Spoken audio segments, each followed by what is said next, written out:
प्रथम दस्तक। आज प्रथम दस्तक की चुनाव यात्रा की टीम वार्ड क्रमांक 8 पहुंची है, पंडित मोतीलाल नेहरू वार्ड, जहां से भाजपा के प्रत्याशी हैं गोपेश साहू जी। आइए इनसे खास चर्चा करते हैं और जानते हैं कि उन्होंने अपने वार्ड में क्या विकास किया है, क्योंकि ये पहले भी यहाँ पे पार्षद रह चुके हैं और किन किन योजनाओं में इन्होंने कार्य किया है। आइए इनसे जानते हैं। जी, सबसे पहले मेरे चैनल में आपका स्वागत है। जी, धन्यवाद। जी, आप क्या क्या कार्य कर चुके हैं? देखिए, ग्रामीण क्षेत्र है और रायपुर राजधानी के कुछ ही वर्ष मतलब दूसरा पंचवर्षीय है।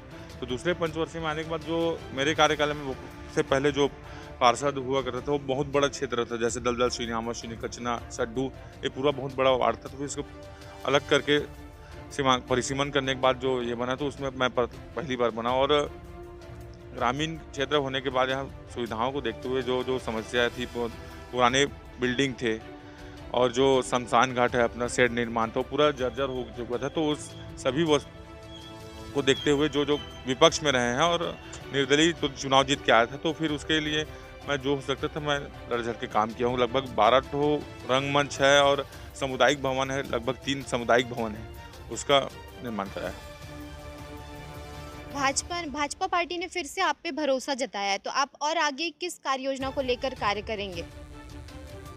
माननीय नरेंद्र मोदी प्रधानमंत्री आवास जो योजना चली थी उसमें लगभग हमारे वार्ड में बहुत सारे प्रधानमंत्री आवास है, 750 लगभग मैं अपने कार्यकाल में पास कराया हूँ। और राशन कार्ड जो लाए थे, जो एक मुफ्त वाला राशन का था, कोरोना महामारी के समय था, 2 साल कोरोना महामारी में, उसमें दवाई देना और सब चीज़, चावल, सूखा राशन, गीला राशन, सब सामान खरीदी किए हैं। उसके बाद कोरोना लॉकडाउन के बाद 750 प्रधानमंत्री आवास पास करके आज जो सपने में भी नहीं सोचते थे कि हम कच्चे मकान में थे, पानी टपकती थी, बारिश के दिनों में समस्या आन पड़ती थी बेचारे लोग, तो उनके लिए सब काम किए हैं। और राशन कार्ड है, 3000 राशन कार्ड बनाए हैं।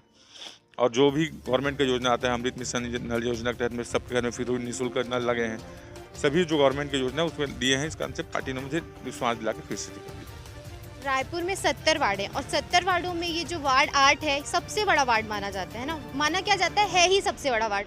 तो इसमें आपको काफ़ी संघर्ष करना पड़ता हो, क्योंकि ग्रामीण क्षेत्र और शहरी क्षेत्र दोनों यहाँ पे लोग रहते हैं, तो इसमें आप संघर्ष बहुत ज़्यादा करना पड़ता है। तो इस पर आप क्या कहना चाहेंगे? ये ग्रामीण क्षेत्र है और मैं एक बस्ती का ही लड़का हूँ और लगभग बस्ती में मैं हमारे खानदान पूरा सभी लोग जुड़े हुए हैं। तो सब गांव स्तर के लोग रहते हैं, तो सब चाचा, बड़ा भाई, भतीजा, ऐसा सब स्थिति रिश्तेदारी सब लगभग गांव में सभी से बना हुआ है और अच्छे से है।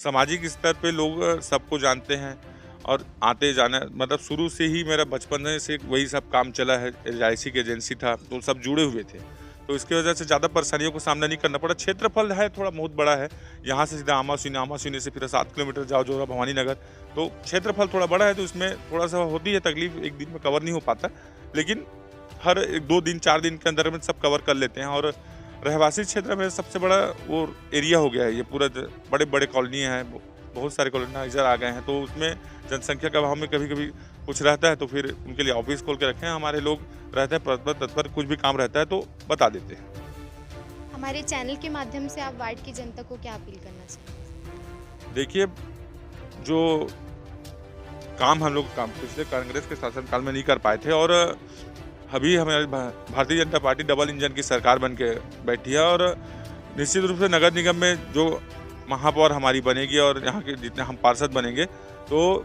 लगभग जो काम अपूर्ण है और जो काम नहीं हो पाया कांग्रेस के भ्रष्टाचारी शासनकाल में, तो वो काम लगभग पूर्ण तरीके से और डबल गति से सभी अच्छे से करेंगे, तो भारतीय जनता पार्टी को वोट दें। तो जैसा कि आप सुन पाए कि गोपेश साहू जी का कहना था कि डबल इंजन की सरकार है ही, अब वो ट्रिपल इंजन की सरकार चाहते हैं और वार्ड की जनता के लिए आगे भी वो बहुत अच्छे कार्य करेंगे। ऐसी खबरों से अपडेट रहने के लिए और नए प्रत्याशियों के बारे में जानने के लिए बने रहिए प्रथम दस्तक।